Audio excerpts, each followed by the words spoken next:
अस्सलाम वालेकुम नाजरीन। ऑस्ट्रम क्रिकेट में आप सब लोगों को खुशामदीद। पीएसएल का आज का मैच बहुत ही इंपॉर्टेंट मैच है पेशावर जल्मी के लिए, क्योंकि क्वालिफाई करना है तो ये मैच जीतना पड़ेगा। मुल्तान सुल्तान तो क्वालिफाई कर चुके हैं, लेकिन पेशावर जल्मी के लिए मुश्किलात कल की हार के बाद बढ़ गई है। पेशावर जल्मी इस वक्त 7 पॉइंट्स के साथ चौथे नंबर पे है, जबकि इस्लामाबाद यूनाइटेड 7 पॉइंट्स के साथ तीसरे नंबर पे है और इनका पीछा कर रही है कराची किंग्स की टीम। तो नाजरीन, आज का मैच पेशावर जल्मी और मुल्तान सुल्तान के दरमियान रावलपिंडी स्टेडियम में खेला जाएगा। अगर हम पिछले हेड टू हेड मुकाबलों की बात करें तो 4 मैचेस मुल्तान सुल्तान ने जीते हैं और एक जो लास्ट हुआ था इस पीएसएल का सिर्फ वही पेशावर जल्मी जीत पाई है। लेकिन अगर आप टीम्स देखें, मुल्तान सुल्तान की Usama Mir top wicket taker of this PSL, 7 matches में 15 विकेट्स। क्या कहेंगे वकास आप इस बारे में? बिल्कुल, उसामा मीर एक अलग लेवल के बॉलर इस टूर्नामेंट में लग रहे हैं। प्रॉपर लेग स्पिन बॉलिंग करवा रहे हैं, जो उनकी कमजोरियां थी फुल टॉस बॉलिंग करवा रहे थे, लेकिन इस पीएसएल में वो एक नए तरीके से नए बॉलर उभर के आए हैं सामने। जैन, आप क्या कहते हैं उसामा मीर की बॉलिंग पे? देखिए, बेहतरीन बॉलिंग, जैसा कि हम पहले ही बात कर चुके हैं कि practice makes the man perfect. मेरे ख्याल में वो नजर आ रहा है, उनकी बॉलिंग में कंट्रोल जो नजर आ रहा है। जहां वो ओवर पिच बॉलिंग कर रहे थे, मतलब लूज बॉल ज्यादा कर रहे थे, अब वो परसेंटेज बहुत कम हो गई है और अच्छी लाइन लेंथ पे बॉलिंग कर रहे हैं मेरे ख्याल में, जिसका उनको बिल्कुल उन्हें पता चल गया है। उन्हें पता चल गया कि इधर मेरा ये स्ट्रांग जोन है। मैं भी स्टार्ट से यही बात कर रहा था कि उनका स्ट्रांग जोन वो वाली बॉल है जो तेज निकलती है, लग के बॉल तेज निकलती है, हाई बॉल होती है। जितने वो टाल हैं तो उनको एडवांटेज भी मिलता है। बिल्कुल। पीछे वो बेहतरीन बॉलिंग कर रहे हैं इस वक्त, अच्छी लाइन लेंथ, टाइम नहीं देते बैट्समैन को। इसके साथ साथ नाजरीन, मोहम्मद अली जिन्होंने मुल्तान में बहुत ज्यादा तूफान मचाया हुआ था, 7 मैचेस में उनकी 14 विकेट्स है, जबकि मुल्तान में उन्होंने 20 ओवर किए, 90 स्कोर कंसीड किए और 13 विकेट्स ली। लेकिन जैसे ही वो मुल्तान के बाहर गए, 7 ओवर में उन्हें 72 स्कोर मिला और विकेट भी एक मिली कराची में, वो भी हसन अली की। बिल्कुल। तो ये क्या माजरा है वकास, आप क्या समझते हैं इस चीज को? हमने तो ये स्टार्ट में इधर हमारे सब एनालिस्ट ने इधर बात की थी कि मोहम्मद अली उधर मुल्तान पिच का फायदा उठा रहे हैं, उधर सीम बॉल निकल रहा है लग के, तो वहां पर विकेट्स ले रहे हैं। जब वो मुल्तान से बाहर निकलेंगे तो वहां पर इनका पता चलेगा। तो आपके सामने है उनकी परफॉर्मेंस, किस तरह की वो बॉलिंग करवा रहे हैं। वो स्टार्ट से ही इस तरह के बॉलर हैं, उनसे नॉर्मल पिचेस पर बॉलिंग नहीं होती, उनके जब मुताबिक जो पिच आएगी उस पर वो बॉलिंग कर सकते और कल एक और स्टैट दिखा रहे थे वो, मतलब पिच मैप दिखा रहे थे, तो बहुत ज्यादा परसेंटेज ऑफ बॉल है ना जो मोहम्मद अली के, वो विकेट्स को हिट कर रही थी। तो यही वजह थी मेरे ख्याल में सक्सेस की, कि वहां पिच से मदद मिल रही थी तो विकेट टू विकेट बॉलिंग कर रहे थे। एलबीडब्ल्यू में गेम में आ रहा था, आउटसाइड एज भी, बोल्ड भी, तो इसी वजह से हमने देखा उनको रोए को भी चैलेंज किया और bowled wicket to wicket bowling कर रहे थे। और इधर मेरे ख्याल में इतनी हेल्प नहीं मिल रही, तो इसकी वजह से बैट्समैन बिल्कुल ऐसा लग रहा था कि उनकी बॉल पहुंच ही नहीं रही। उस दिन आपने जब बॉलिंग देखी होगी उनकी, वो ऐसा लग रहा था कि 120 110 की बॉलिंग हो रही है, बॉल निकल ही नहीं थी रही उनकी। और विली जो है, उनकी भी 6 मैचेस में 9 विकेट्स हैं। यानी कि इस्लामाबाद सॉरी मुल्तान सुल्तान के पास उसामा मीर, मोहम्मद अली और डेविड विली जैसे बॉलर्स मौजूद हैं जो कि टॉप विकेट टेकर्स में है इस पीएसएल की। तो ये उनकी बॉलिंग लाइनअप को एक मजबूत बॉलिंग लाइनअप बनाता है। आप क्या कहेंगे वकास? बिल्कुल वेल बैलेंस साइड है, जिस वजह से इनको फायदा भी हो और क्वालिफाई कर चुके हैं। ये पहली टीम बन चुके हैं जिन्होंने प्लेऑफ्स के लिए क्वालिफाई किया है। तो क्वालिफाई इस वजह से किया कि एक वेल बैलेंस टीम है, बॉलिंग भी इनके पास पूरी है, बैटिंग भी इनके पास पूरी है, जिस वजह से ये एक बेस्ट टीम इस पीएसएल की बनकर आए हैं सामने। और अगर इनकी बैटिंग की बात करें तो रिजा हेंड्रिक्स जो है वो थर्ड हाईएस्ट स्कोरर है, 7 मैचेस में 299 स्कोर है उनके।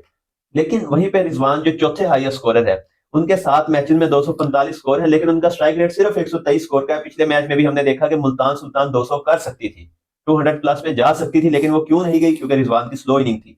एक तरफ उस्मान खान चार्ज कर रहे हैं तो दूसरी तरफ रिजवान बहुत ज्यादा स्लो खेल रहे हैं। डॉट्स खेल रहे हैं। हाँ, जो टॉप 10 के हमारे इस दफा के पीएसएल के टॉप स्कोरर हैं, उनमें जो सबसे कम स्ट्राइक रेट है वो रिजवान का है। नंबर 10 वाले का स्ट्राइक रेट भी रिजवान से ज्यादा है। तो ये रिजवान को सोचना चाहिए कि इस स्ट्राइक रेट के साथ तो हम आपको वर्ल्ड कप में लेके जाने से रहे। और कोई नजदीक भी नहीं है उनके, 123 का स्ट्राइक रेट है। और दूसरे नंबर पे इन्हीं के टीममेट जो हैं रीजा हेंड्रिक्स, उनका 138 का स्ट्राइक रेट, और किसी का भी नहीं है 144 145। बाबर का भी 150 का है, किसी का नहीं है। मंदरों का शायद और जिस तरह की ये पिचेस हेल्पफुल है भाई, इन पे तो रन कर लो। ये बीपीएल खेल के आए हैं, बीपीएल में पता है इनका कितने का स्ट्राइक रेट है? 85 का स्ट्राइक रेट है इनका बीपीएल में।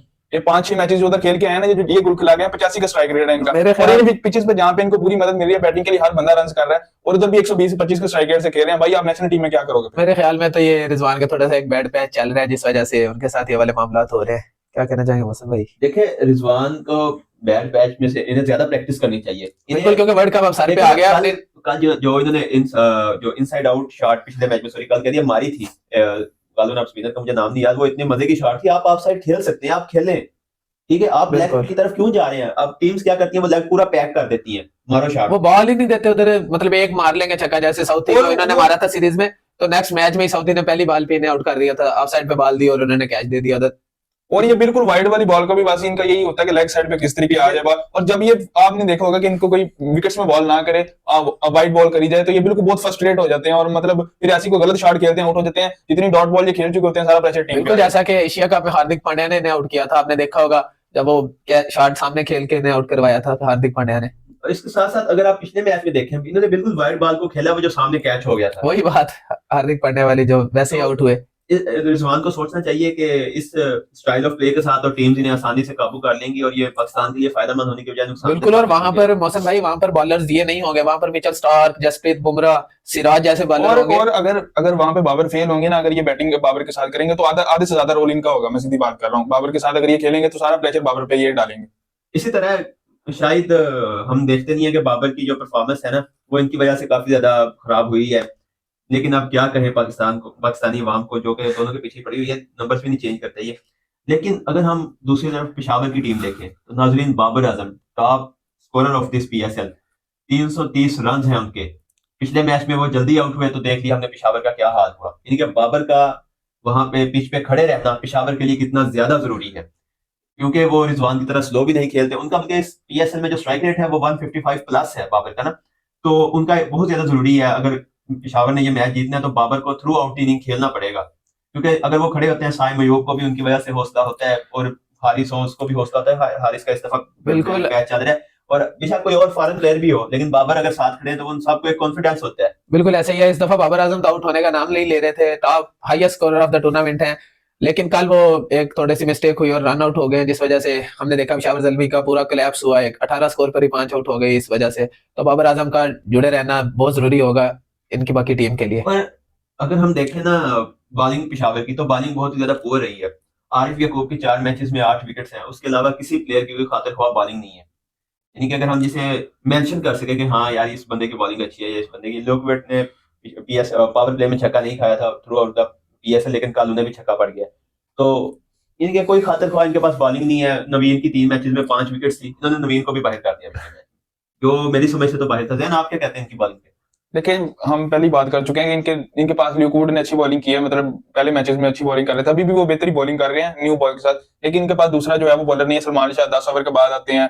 स्पिनर आरिफ याकूब आपको शायद पसंद आया, मैंने उनकी बॉलिंग देखी, मुझे में इतना कोई अच्छी बॉलिंग नहीं लगी, मतलब अच्छी विकेट्स ले रहे हैं। बिल्कुल जैन भाई, अभी तक तो साइम अयूब ने बचा रहे हैं। जिस दिन बिल्कुल। साइम अयूब किसी के हत्थे चढ़ गए तो और इनके पास दूसरा फास्ट बॉलर नहीं होगा। कल वो दिन था जब मुझे लग रहा था कि साइम यूब हत्थे चढ़ सकते हैं, क्योंकि आमतौर पर हम शायद मनरो फेस करते हैं। कल जब उन्होंने देखा कि ऑफ स्पिनर है तो हेल्स फेस करने चले गए, तो वो मुझे लग रहा था कि शायद आज इनको चार्ज किया जाए, लेकिन वो पहली बॉल अच्छी पड़ गई हेल्स को, जिसकी वजह से बोल्ड हो गए। अभी साइम यूब बड़ी अच्छी बॉलिंग कर रहे हैं, तो मेरे ख्याल में अगर उसके बावजूद आप इतने रन खा रहे हैं तो जिस दिन साइम यूब को मार पड़ेगी तो बिल्कुल दूसरा फास्ट बॉलर इनको मिलेगा ही नहीं। उस दिन ये करेंगे क्या ना, अमर जमाल नए बॉल के साथ बॉल कर और ये जल्मी का शुरू से है कि आपने साइम यूब जो है वो इतनी जल्दी लर्न करके इतने अच्छे स्पिनर बन गए। ये 6-7 साल हो गए जल्मी के पास, भाई मैंने तो स्पिनर नहीं देखा कोई अच्छा स्पिनर ऐसे के पास आया।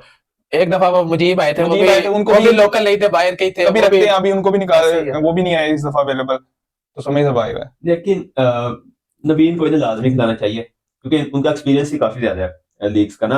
अफगानिस्तान के वो हैं और काफी ज्यादा लीग्स वगैरह वो खेलते हैं, क्योंकि अफगानी प्लेयर बहुत ज्यादा लीग्स खेलते हैं, तो उन्हें टीम में रखना चाहिए। वो आपको बेशक स्कोर तो इतना ना बचा के दे, शायद विकेट्स दे दे या दूसरे बॉलर्स की हेल्प कर दे कि बॉल किस तरह करनी चाहिए।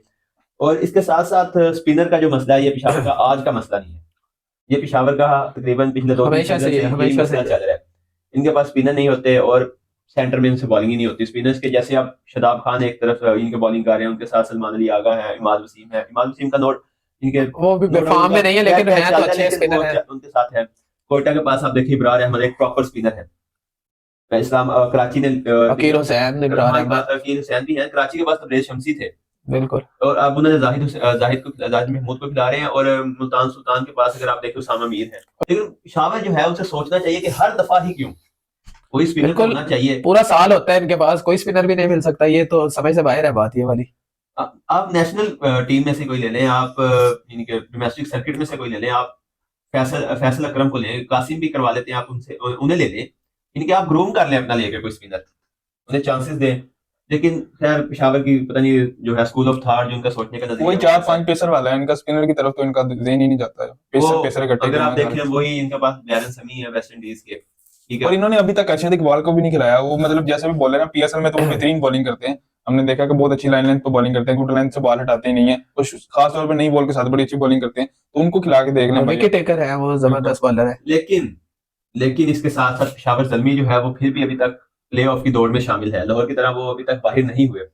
तो पेशावर ज़ल्मी को चाहिए कि कुछ अपने कॉम्बिनेशंस का कुछ देखें कि किस तरह कॉम्बिनेशन बेस्ट सूट करते हैं। जिस तरह वो 3 मैचेस पिछले जीते हैं, उन्हें आगे भी मैचेस जीतने हैं ताकि वो क्वालिफाई कर सके। और सुनने में आ रहा है कि हुसैन तलत ने भी ज्वाइन कर लिया पेशावर ज़ल्मी को। तो जहां पे हुसैन तलत होते हैं वो टीम तो जीत ही जाती है। हुसैन तलत जो है वो 3 दफा के पीएसएल के ये शायद मेरे ख्याल में पेशावर ज़ल्मी ने लिया इस वजह से। और आज का मैच पेशावर के लिए बड़ा इंपॉर्टेंट है, क्योंकि अगर आज पेशावर हारता है तो फिर कराची भी कहीं ना कहीं सोचेगा कि हम भी अभी गेम में हैं। बिल्कुल, 8 मैच और हो जाएंगे पेशावर के आज। और उनके अभी 6 मैचेस हुए हैं, तो अगर अपने 2 कराची जीते तो फिर वो ज़ल्मी से ऊपर आ मेरे जाएगा। ख्याल में तो इन्होंने आपस में मुकाबला लगाया है कि कौन बाहर होता है। इस तरह की जो टीम सिलेक्शन कर रहे हैं, लाहौर के साथ वफादारी कराची को निभानी पड़ेगी क्योंकि लाहौर और कराची की रिवलरी जो है वो ऐसे ही चलेगी। खैर पेशावर ज़ल्मी जो है हम तो उम्मीद करते हैं वो जीते। इसके साथ साथ हम प्रेडिक्शंस ले लेते हैं। वकास भाई आप क्या कहते हैं? पेशावर ज़ल्मी ऑलवेज। लेकिन मुझे लगता है कि कुछ ना कुछ सीखने को मिला होगा कल जो इधर मैच खेला गया, और मेरे ख्याल में अगर कल जल्दी इनके विकेट्स ना गिरते तो पेशावर ज़ल्मी इजीली चेज कर जाता, मतलब इतने रन नहीं थे। और बिल्कुल पिंडी विकेट पे। मेरे ख्याल में मुल्तान का पहला मैच होगा और ज़ल्मी को काफी कुछ सीखने को मिला होगा, तो मेरे ख्याल में ज़ल्मी जीतेगा। देखें उस्मान खान फॉर्म में है, रिजा हेड बेशक लो स्ट्राइक रेट है लेकिन स्कोर कर रहे हैं और बॉलिंग भी उनकी अच्छी जा रही है। तो मैं मुल्तान की साइड से जाऊंगा क्योंकि मुल्तान इस दफा एक बीस्ट बन के ऊपर है। बेशक लास्ट मैच पेशावर ने हराया है लेकिन ये शायद पेशावर मुल्तान बदला लेगा अपना। और इसके साथ साथ नाज़रीन आप भी हमें कमेंट्स में बताइएगा कि कौन होगा आज का विनर, पेशावर ज़ल्मी या मुल्तान सुल्तान। अपना ढेरों ख्याल रखिएगा। अल्लाह।